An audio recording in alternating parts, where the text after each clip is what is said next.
How often do you hear this? Or this is Beethoven's Sonata in G, Opus 49, number 2, first movement. Measure 1. Right out of the gate, there's a real challenge for students. Some students have a rhythmic problem. That is, they're not feeling the beats, and so they come in on measure beat 3 too soon.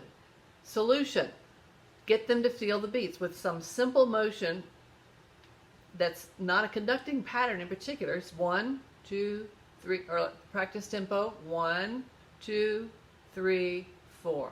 So you have them set this up, and then you ta together the rhythm with them. Ready?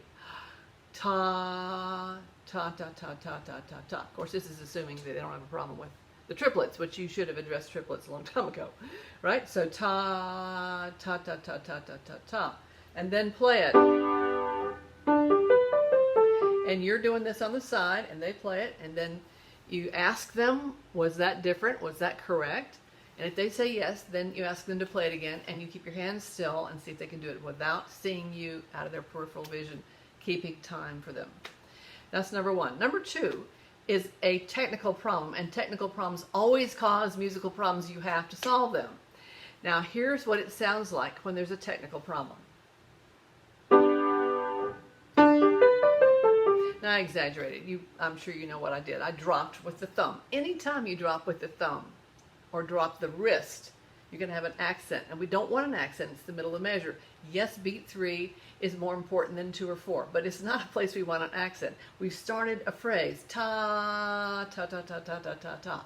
It's impossible to do if there's any kind of motion going on like this. So the wrist just needs to stay still. So I would just point that out to the student that you dropped on the wrist, caused an accent, keep your wrist still. Play again and listen. And then you ask them, was that different? And if they say yes, then you ask them to write on the music, maybe an X on that D, right there. That means don't accent that. And above it, write no dropping. And then I'm writing in the assignment book, measure 1, no dropping. And then I ask them a question. What did you do now to make it better?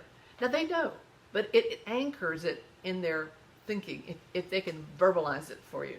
So I'm wanting them to say, well, I didn't drop my wrist. And I'll say, that's right. You had an accent because you dropped with your wrist, and as soon as you kept your wrist still, it allowed for you to play more musically. So there you go. Solutions for 2 problems in measure 1. 1 rhythmic and 1 musical.